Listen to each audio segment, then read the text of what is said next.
வெந்தயம் சாப்பிட்டா சுகர் குறையுமா? நம்ம நாட்டுல சர்க்கரை வந்துட்டா 3ல் ஒருத்தர் இந்த மாதிரி எதையாவது சாப்பிட்டு சர்க்கரையை குறைக்கலாமா அப்படின்னு நினைக்கிறாங்க. வெந்தயம் டைப் 1 டைப் 2 பேஷண்ட்டுக்கு சர்க்கரையை குறைக்குமா?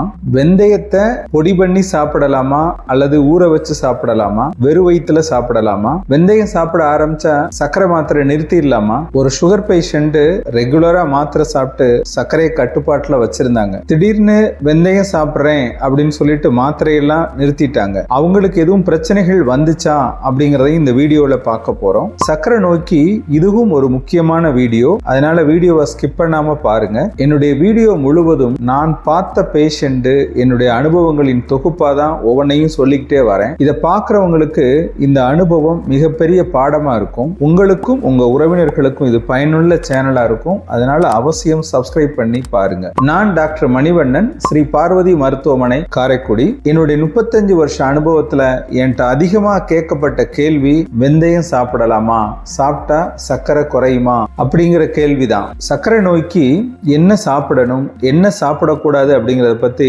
விரிவா ஒரு புத்தகம் எழுதியிருக்கிறேன். நோய்களின் தாய் அப்படிங்கிற இந்த புத்தகம் உங்களுக்கு வேணும்னா இந்த டிஸ்பிளேல தெரியற நம்பருக்கு போன் பண்ணியோ அல்லது புத்தகம் வேணும் அப்படின்னு சொல்லி ஒரு வாட்ஸ்அப் மெசேஜ் போட்டோ இந்த புத்தகத்தை நீங்கள் பெற்றுக்கொள்ளலாம். நம்ம தினசரி உணவுல பயன்படுத்துற ஒரு மசாலா பொருள் வெந்தயம். இந்த வெந்தயம் சர்க்கரையை குறைக்குமா அப்படிங்கறத பத்தி நிறைய ஆராய்ச்சி முடிவுகள் வெளிவந்திருக்கு. ஆனா வெந்தயமே மருந்து அப்படின்னு நினைச்சு சாப்பிட்ட ஒருத்தரை பத்தி இப்ப நான் சொல்றேன். ஒரு சுகர் பேஷண்ட் ப்ராப்பரா வைத்தியம் பண்ணிக்கிட்டு இருந்தாங்க, மாத்திரையும் கரெக்டா போட்டுக்கிட்டு இருந்தாங்க. ஒரு 2 அல்லது 3 மாசத்துக்கு ஒருக்க ஆஸ்பத்திரிக்கு வருவாங்க, சர்க்கரை பார்ப்பாங்க, கன்சல்ட் பண்ணுவாங்க.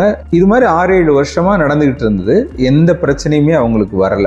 இந்த நிலையில அவங்க உறவினர் ஒருத்தர், நீங்க சர்க்கரைக்கு மாத்திரையெல்லாம் சாப்பிடாதீங்க, அது ஆபத்து, மாத்திரையை நிறுத்திட்டு காலையில வெந்தயமும் நைட்டுக்கு ஆவாரம்பூவும் சாப்பிடுங்க, சர்க்கரை நல்ல கட்டுப்பாட்டுல வரும் அப்படின்னு அவங்க ஆள் மனசுல போய் சொல்லிட்டாங்க. இதை கேட்டுட்டு இந்த வெந்தயத்தையும் ஆவாரம்பூவையும் சாப்பிட்டுக்கிட்டு மாத்திரையை நிறுத்திட்டாங்க. ஒரு 6-7 மாசம் ஆயிடுச்சு. இந்த சூழ்நிலையில அவங்களுக்கு காலில் அடிபட்டு ஒரு காயம் ஏற்பட்டிருக்கு. அந்த காயம் ஏற்படுறப்ப அவங்க தான் மாத்திரை சாப்பிடல, அதனால சர்க்கரையோட அளவு அதிகமா இருந்திருக்கு. அப்ப அந்த காயத்துல இன்ஃபெக்ஷன் ஆகி சலம் வச்சு அந்த சலம் கால் ஃபுல்லா பரவிடுச்சு. காய்ச்சலும் வந்துருச்சு, கிட்னிலையும் லேசான பாதிப்பை ஏற்படுத்திடுச்சு. இந்த நிலையில எங்க மருத்துவமனைக்கு கொண்டுட்டு வர்றாங்க. அவங்கள அட்மிஷன் போட்டு சலத்தை எல்லாம் நீக்கி அவங்க இயல்பு வாழ்க்கை கொண்டுட்டு வர்றதுக்கு 4 மாசம் ஆயிடுச்சு. அவங்க மகன் சிங்கப்பூர்ல இருந்தாரு, அவரும் உடனே கிளம்பி வர வேண்டிய சூழல். அவங்களுடைய புண்ணு எப்படி இருந்துச்சு அப்படின்ற படங்கள்லாம் இந்த வீடியோவிலே போடலாம், நிறைய பேர் விரும்ப மாட்டாங்க, அதனால நான் இதில் போடலை. நீங்கள் அந்த படத்தை பார்க்கணும்னா இந்த டிஸ்பிளேல தெரிகிற ஸ்ரீ பார்வதி ஹாஸ்பிட்டல்.com வெப்சைட்டுக்கு போய் அங்கே பிளாக்ல கேஸ் ஸ்டடின்னு கிளிக் பண்ணுங்க. 6வது கேஸை நாங்கள் அதை அப்லோட் பண்ணியிருக்கிறோம். அந்த பேஷண்டோட புண்ணு முழுசா ஆறி நடந்து போகிற வீடியோவை இதில் போடுறேன், நீங்கள் பாருங்கள். எவ்வளோ பெரிய புண்ணுன்னு நீங்களே தெரிஞ்சுக்கோங்க.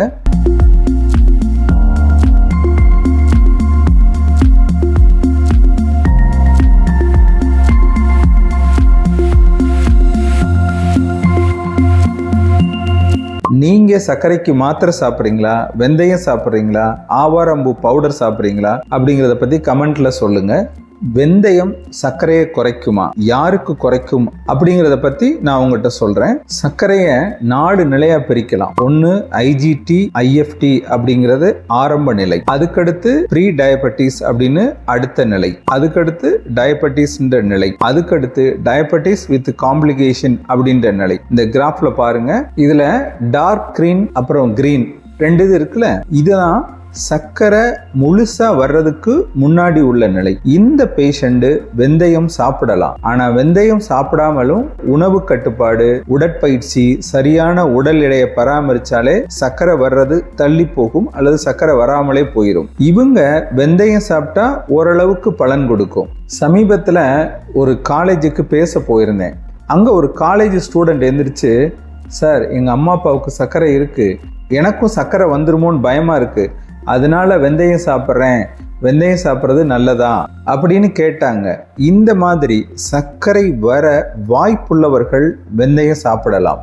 ஆனால் எவ்வளவு நாளைக்கு சாப்பிட்றது, எவ்வளவு சாப்பிட்றது அப்படிங்கிறதான் கேள்விக்குறி. அடுத்து அந்த கிராஃபில் இருக்கிற எல்லோ, அதாவது டயபெட்டிஸ் பேஷண்ட். சர்க்கரை ஒரு 250 300 இருக்கு, இவங்க மாத்திரை சாப்பிட்டு சர்க்கரை கட்டுப்பாட்டில் வச்சிருக்கிறாங்க, அல்லது மாத்திரை சாப்பிட்டும் சர்க்கரை குறையல அப்படின்னு சொல்லி இன்சுலின் போடுறவங்களா இருந்தால் இவங்களுக்கு வெந்தயம் எந்த விதத்திலையும் பலன் கொடுக்காது.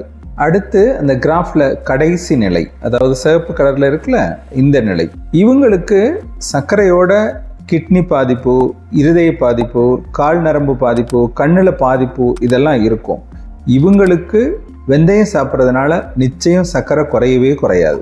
வெந்தயத்தில் இன்சுலின் எதிர்ப்பு தன்மையை குறைக்கிறதுக்கான மருந்து இருக்கு, அது ஓரளவுக்கு சர்க்கரையை குறைக்க பயன்படும். வெந்தயம் சாப்பிட்றதுனால பசி கொஞ்சம் குறைவாக தான் இருக்கும். ஒரு 4 இட்லி சாப்பிட்றப்ப 3 இட்லியாக குறைச்சி சாப்பிடுவாங்க, அதனால சர்க்கரையோட அளவு குறையலாம். இதோட ஆராய்ச்சி முடிவுகளை இந்த டிஸ்பிளேலே நான் கொடுக்குறேன், டிஸ்கிரிப்ஷன்லையும் கொடுக்குறேன், நீங்களே போய் பார்த்துக்கலாம். யாருக்கு வெந்தயம் பலன் கொடுக்கும், யாருக்கு வெந்தயம் பலன் கொடுக்காது அப்படின்றது உங்களுக்கு புரிஞ்சிருக்கும்னு நினைக்கிறேன். இந்த மாதிரி ஆரம்ப நிலை சர்க்கரை நோயாளிக்கு சர்க்கரை கொஞ்சம் கூடுதலாக இருக்குது அப்படின்னா மெட்ஃபார்மின்ற ஒரு மாத்திரையை கொடுப்போம். எல்லாருக்குமே தெரியும், இந்த மெட்ஃபார்மின் மாத்திரை காலையில் ஒரு மாத்திரை, நைட்டுக்கு ஒரு மாத்திரை கொடுத்து சர்க்கரையை குறைப்போம். இந்த மாத்திரையோட பலன் அதுக்கு ஈக்குவல்னா நீங்கள் ஒரு நாளைக்கு 30 கிராம் வெந்தயம் சாப்பிடணும். நீங்கள் 1 ஸ்பூன் வெந்தயம் எடுத்து அதை பொடி பண்ணி சாப்பிட்றேன், 1 ஸ்பூன் வெந்தயத்தை தண்ணியில் ஊற வச்சு சாப்பிட்றேன் அப்படின்னு சொல்லிட்டு சாப்பிட்றதுனால எந்த பிரயோஜனமும் இல்லை. வெந்தயம் சர்க்கரையை குறைக்கிற ஒரு உப உணவு தான். இப்போ மதியான சாப்பாட்டுக்கு ஒரு ஊறுகாய் வச்சுக்கிறோம்ல, அந்த ஊறுகாய் இல்லாமலும் நம்ம சாப்பிட முடியும், ஊறுகாயோடவும் சாப்பிட முடியும். அந்த மாதிரி சர்க்கரையை குறைக்கிறதுல வெந்தயம் ஒரு ஊறுகாய் மாதிரி தான், அது மெயின் உணவா மாறாது. ஆனா வெந்தயம் தான் சர்க்கரைக்கு தீர்வு அப்படின்னு சாப்பிட போய் ஒரு பேஷண்டோட நிலைமைய இந்த வீடியோவோட ஆரம்பத்துல நான் உங்கள்கிட்ட சொன்னேன். அவங்க மகன் சிங்கப்பூர்ல வேலை பார்க்கிறாரு, அவர் உடனே அம்மா கூட 3 மாசம் இருந்து அவங்கள சரி பண்ணிட்டு மறுபடியும் சிங்கப்பூர் போனாரு. அவர் சொல்லிக்கிட்டே இருந்தாரு, அம்மா இப்படி பண்ணிவிட்டாங்களே சார், பண்ணிவிட்டாங்களே அப்படின்னு சொல்லிக்கிட்டே இருந்தாரு. நீங்க வெந்தயம் சாப்பிட்றது தப்பே இல்லைங்க, ஆனா வெந்தயம் மட்டும்தான் சர்க்கரைக்கு தீர்வு அப்படின்னு நம்புறதான் தப்பு. அதனால வெந்தயத்தோட சேர்த்து சர்க்கரை மாத்திரையும் சாப்பிடுங்க. வெந்தயம் உங்களுக்கு நல்ல பலன் கொடுக்கும்னா சர்க்கரை அளவு குறையும், உங்க டாக்டர் மாத்திரையும் குறைச்சு கொடுத்துட்டு போறாரு. அதனால மாத்திரையை நிறுத்தாதீங்க. இந்த வீடியோவோட ஃபர்ஸ்ட் கமெண்ட்ல இரவில் அடிக்கடி கைகால் மரத்து போகுதா அப்படிங்கிற வீடியோ இருக்கு, மிகவும் முக்கியமான வீடியோ, அதையும் போய் பாருங்க. அக்கறை காட்டினால் சர்க்கரை குறையும்.